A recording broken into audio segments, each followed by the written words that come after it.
Antônio, qual cidade que você tá? Tô falando de Brasília. Ah, que gostoso, Brasília. Mês que vem eu vou estar por aí em Brasília. Muito legal. Quantos anos você tem, Antônio? Eu tenho 46 anos, professor. 46 anos. Me conta um pouquinho, Antônio, como é que tá aí a sua jornada? Você está trabalhando em uma outra área? Você está trabalhando com licitações? Como é que tá aí? Vamos lá. Professor, eu trabalho no serviço público, né, com cargo em comissão há 13 anos. E passei Hum, por vários setores no governo do Distrito Federal, né, e trabalhei muito na área de licitações e contratos, né, fazendo projeto básico, essa parte mais burocrática de planejamento, né. Aí, por fim, eu conheci a jornada, né, e vi uma oportunidade de representar algumas empresas. Como eu tenho muito conhecimento no comércio, né, muitas empresas, e também nessa parte mais burocrática de licitações, eu vi que era uma oportunidade muito grande, né, de fazer a representação de empresas.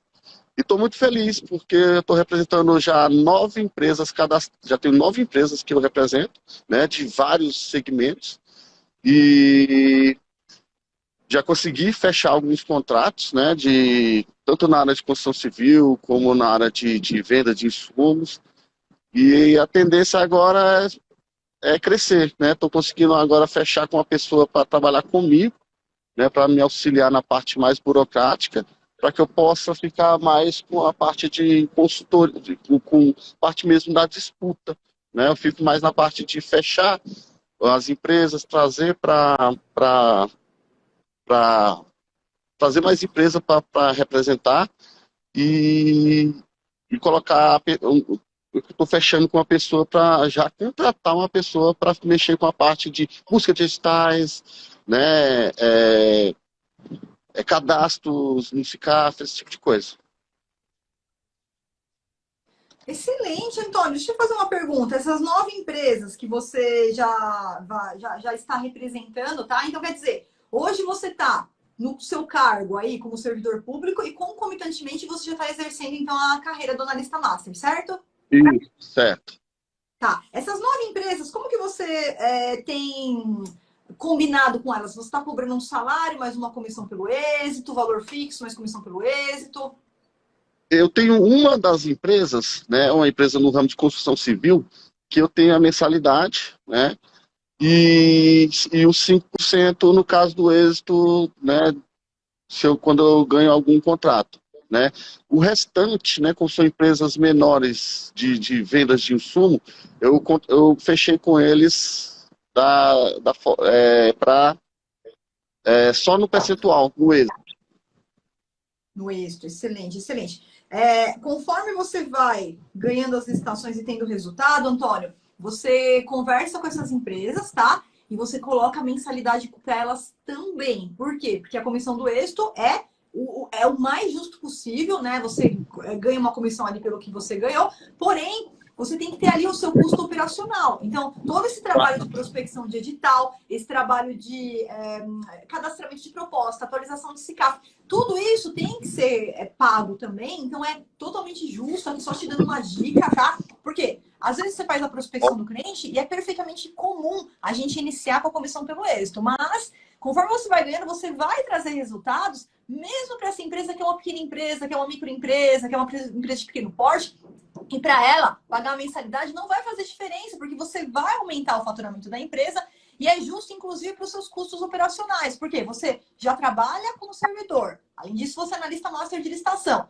Tá pegando outras pessoas também para te ajudar, né? Por estar nessa migração aí de carreira, por exercer as duas carreiras ao mesmo tempo. Então, a mensalidade também você não deve abrir mão, tá, Antônio? Então, assim que possível, você já está mostrando o seu valor, você já vai trazer resultados ganhando as licitações e você vai chegar um momento que você vai explicar para essas empresas que existe também a questão do salário, porque ele é independentemente das licitações, é o seu custo, as suas horas trabalhadas na confecção dos materiais, dos documentos, SICAF, todos os cadastros que você tem que atualizar, cadastramento de proposta, prospecção digital e tudo. Então, já fica essa dica aí para a gente iniciar. E, Antônio, você tem uma ideia mais ou menos dos valores das licitações que você ganhou depois que você começou aí o método?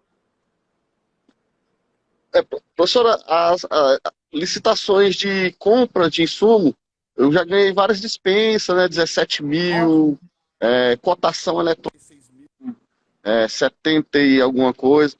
E no ramo de construção, que são as maiores, né? Que assim, a possibilidade de ganhos maiores, né? Aí eu já ganhei 2 pregões, né? Um pregão de 870 mil. E teve um que, tipo, na verdade, não foram dois. Um eu ganhei já de 1.600.000, só que eu estou sob júdice, né? Porque eles me limitaram num item e eu fiz o recurso administrativo, encaminhei, né? E estou aguardando aí a resposta, a contrarrazão da empresa, do órgão, na verdade. Excelente, excelente. Então, não, já são valores bem significativos, tá, Antônio? Das dispensas, as cotações que tem os valores menores mesmo, mas esse pregão de 870 mil aí, você cobrando 5% do êxito, excepcional. E desse 1,6 milhões aí, com certeza você tem elaborado aí o recurso, tem chances significativas de êxito, e tô torcendo aí para dar tudo certo. E logo, logo, Antônio, você vai entrar também na plaquinha aqui do Tubarão Master, tá? Do faturamento acima de 10 mil reais por Se Deus mês. quiser, essa é a intenção.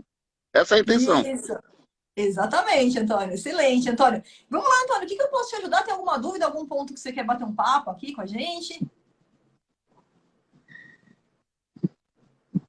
É, Na verdade, eu fui contemplado aí, quando a senhora falou na questão da mensalidade, né? A gente tem uma certa dificuldade no primeiro momento de fechar a mensalidade com o cliente. E a intenção minha, geralmente, quando eu aceitei fechar só com a questão do êxito, né, do percentual, foi exatamente assim, trazer a empresa para dentro, né, ganhar alguma coisa, mostrar que é um trabalho sério, mostrar que a gente consegue, porque tem um mito muito grande de que licitações é tudo carta marcada, aquele tipo de coisa, e a gente tem que, e eu tô quebrando esse mito, inclusive a empresa, que hoje eu tenho a mensalidade, eles têm muito isso na cabeça, entendeu? Quando eu coloco um edital à frente deles, aí eles falam muito em questão de já ter alguma empresa fechada para ganhar. Eu começo a explicar que isso tudo é mito, né? Ou então a questão de não receber, dependendo da prefeitura. Tipo assim, a dificuldade, se eu fosse pedir aqui uma orientação direta, aproveitar a oportunidade aqui de estar direto com a senhora, né? Que eu gosto muito das aulas, da mentoria, é isso, né? Como a gente faz assim para ir quebrando esse mito de que poder público não paga, entendeu? De que tudo é carta marcada. Eu já tenho isso, professora, eu já tenho isso assim, comigo como. Até porque eu trabalho em órgão público. Eu vejo a seriedade hoje, né? E eu explico muito para os meus clientes, empresas, né? Falo, cara, isso aí antigamente realmente acontecia muito do órgão público não pagar. Hoje o Ministério Público ele cobra bastante do gestor, o gestor ele deixar de pagar, ele gera um enriquecimento ilícito, né? É muito complicado para o gestor, né? Eu falo isso como gestor também, né? E eu queria que a senhora falasse um pouco sobre isso, né? Sobre esses paradigmas que a gente tem que quebrar com os nossos clientes, né? Eu falo os clientes, as empresas que a gente representa. Excelente, excelente. Anotei aqui, então, os 3 pontos. Vamos falar um pouquinho de cada um, Antônio, por vez, tá? Primeiro, eu queria falar, Antônio, antes da gente falar da questão dos paradigmas, das crenças limitantes de carta marcada, se o governo não paga, tá? Eu queria só, então, voltar um pouquinho para a questão da mensalidade, que foi o primeiro ponto que você levantou, e até é uma pergunta que surgiu aqui no chat também, tá? Como que a gente traz o valor para o cliente, para ele entender que ele precisa pagar a mensalidade, tá? Antônio, o primeiro trabalho, quando a gente faz a prospecção do cliente, eu não sei se você chegou no módulo 9 do curso, né? Até tem além das cartas de apresentações, a gente tem umas aulas lá sobre precificação para o início ali da carreira, quando a gente vai para a prospecção do cliente mesmo. E o que eu bato muito nessa tecla lá no módulo 9 do curso? Sempre quando você vai, né? Você vai fazer algum tipo de trabalho, quando você vai experimentar alguma coisa, você pode ver que praticamente todos os serviços e até produtos, eles dão a oportunidade de você fazer um test drive. Né? O que é o test drive? Ah, eu vou entrar aqui vou começar um treino novo, não sei se eu gosto desse treino, vou lá e faço uma aula gratuita, né? Todas as academias oferecem isso. Só um exemplo para a gente fazer uma analogia aqui. E a mesma coisa acontece quando a gente vai realizar algum tipo de serviço. Então, aqui, ó, a Flávia não está falando de forma nenhuma que você vai trabalhar de graça. Nunca. Trabalhe de graça, nunca, jamais, porque nem o relógio trabalha de graça e a gente precisa se valorizar. Se a gente não valoriza o nosso conhecimento e todo o conhecimento que você tem, tá, Antônio? Tudo que você buscou, a sua formação ali em analista master de licitação, isso tem que ser muito valorizado. Porque você faz parte da elite, menos de 5% das pessoas que têm esse conhecimento quando vão atuar. Porque a maioria que está oferecendo serviço por aí está totalmente despreparada, totalmente desqualificada, oferecendo serviço ali de forma não profissional, sem profissionalismo, como amador, como aventureiro. Não é o seu caso, por isso que ele tem que ser, o seu serviço tem que ser valorizado. Mas, voltando para a questão do test drive, então, a gente sempre quando vai prospectar o cliente, tá? E isso já precisa ser combinado a partir de agora, Antônio. Você já falou com essas 9 empresas, uma já está mensal. Então, tem 8 empresas que você vai ter que conversar daqui a pouco, tá? Só que, quando começar a prospecção novamente, você vai ter que ir do jeito certo. Qual que é o jeito certo? Você vai oferecer, olha, nos primeiros trabalhos, a gente vai começar trabalhando assim, comissão pelo êxito. Até para você me conhecer melhor, para você verificar o serviço, para você ver que a licitação é algo rentável, é algo que vai amplificar o faturamento da sua empresa, porque a maioria dessas empresas, elas não sabem nem o que é licitação.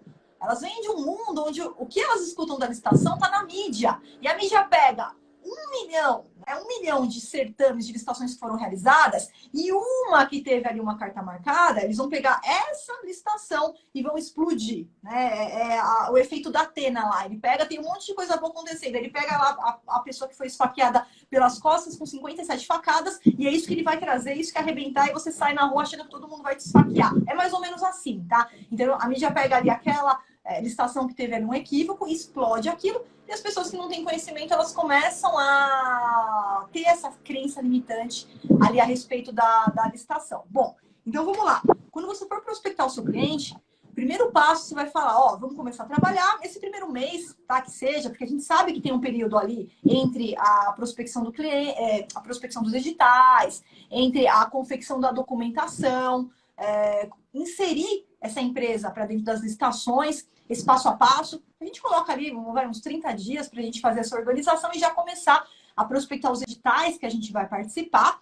E aí fica combinado que nesse primeiro mês você vai trabalhar e que vai ser uma comissão sobre o êxito. Então, não tem nada a perder. Isso vai ser a primeira alavanca que vai fazer com que o cliente feche com você, porque ele vai falar, não tem nada a perder. Se ele ganhar, todo mundo ganha. Se ele não ganhar, ninguém ganha nada. E aí já foi o processo de você mostrar a excelência do seu trabalho, de você mostrar que você, além de resultado, você traz segurança na participação. Impedir que erros sejam cometidos pelo seu conhecimento.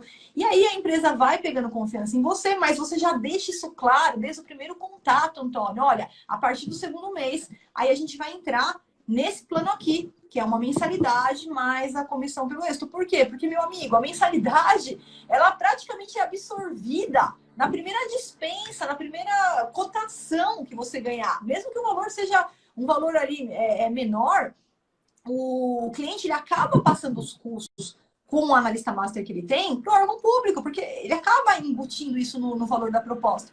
Bom, se eu vou ter 20 mil reais de lucro nessa licitação, eu vou colocar 25 mil, vou colocar 22 mil. Porque a gente sabe que a gente não trabalha só com preço, né, Antônio? A gente trabalha também na parte de recurso, inabilitando concorrente, desclassificando concorrente. Não é o jogo do preço. Então, ele não tem nada a perder. Ele vai embutir esse valor que vai ser absorvido rapidamente. Já na primeira licitação, na primeira dispensa, na primeira cotação que você traz para ele, ele já pagou ali com folga o valor dessa mensalidade. Eu sempre oriento que seja pelo menos ali um salário mínimo, tá? E você pode trabalhar com os valores, de repente, do porte da empresa, para você não MEI, tal, pode diminuir o valor. Claro, você vai negociando ali de acordo com a música, tá, Antônio? Então, esse é o primeiro ponto, isso que você tem que conversar com as empresas. Ó, a gente já passou pelo test drive, você já conheceu o meu trabalho, quer continuar faturando alto? Quer duplicar, quadriplicar o faturamento? Aí tem a mensalidade mais a comissão pelo êxito. Pronto, resolvido. E começa a prospecção dos clientes a partir de agora dessa forma, já deixando claro isso no primeiro contato. Tá bom, Antônio? Aí vamos para a segunda aqui, tá? A questão do governo. Será que o governo paga? Será que o governo não paga? Então, o que a gente vai trabalhar com esse aluno? E você é servidor público, você sabe mais do que eu chamo meus alunos que são servidores de heróis da licitação, viu, Antônio? Eu tenho muita admiração por vocês que estão aí do outro lado da mesa, que estão trabalhando como servidores. Então, realmente são heróis. O meu grupo lá de servidores, o nome do grupo é Heróis da Licitação, realmente. E você sabe mais do que ninguém que o servidor público hoje é totalmente diferente. Quando eu comecei a trabalhar com licitações em 1999, a coisa era uma caixa preta, né? Então a gente tinha ali a concorrência, não tinha nem pregão. E ali as coisas aconteciam que a gente nem sabia direito o que estava acontecendo. Mas são outros tempos, a gente está em 2022, né? Quanto tempo se passou desde então, agora com pregão, com tudo transparente. Então, o primeiro ponto que tem que ser falado com o cliente é que geralmente quem acaba passando por problemas de falta de pagamento são pessoas que não souberam como lidar com o processo de compra.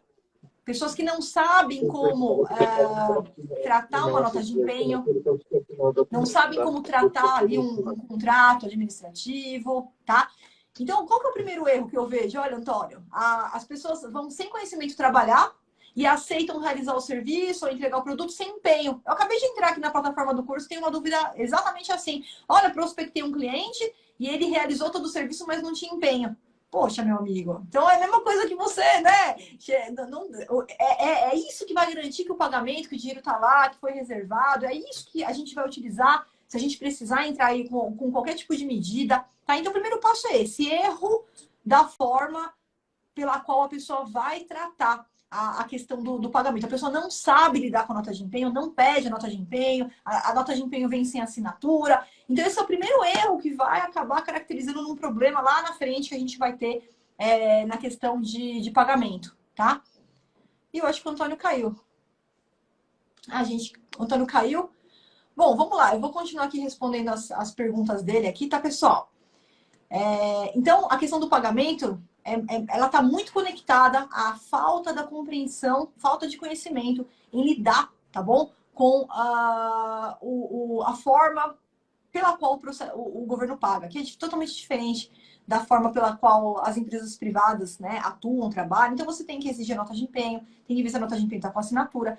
E se por acaso tiver algum tipo de atraso no pagamento, lá no módulo 8, você tem uma aula passo a passo de como fazer essa cobrança administrativa. Então, você tem que avisar o seu cliente que lá dentro do curso de formação você já está totalmente preparado a como fazer essa cobrança administrativa. Se houver algum atraso de pagamento, você já sabe exatamente como fazer essa cobrança, tá? Então, assim que a gente trata essa primeira crença limitante e já trazendo ao conhecimento do cliente, que é realmente uma falta de conhecimento em lidar com o processo de compra. Então, geralmente, quem tem problema para pagamento é porque foi trabalhar como aventureiro, tá? Foi trabalhar como amador e não soube ali atuar com o processo de compra do governo, tá?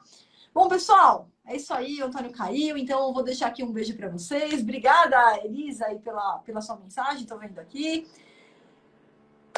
Parabéns para você que ficou aqui até o final, para você que acompanhou aqui a nossa live e a gente se encontra amanhã, tá? Quinta-feira tem um podcast Analista de Licitação lá no canal do YouTube, às 7h45. E para você que ainda não se inscreveu na Semana do Analista de Licitação, o link tá lá na bio. É só clicar, se inscrever e comparecer ali para as aulas que vão começar no dia 31 de maio, tá bom? Te espero na Semana do Analista de Licitação. Grande beijo, fiquem com Deus aí.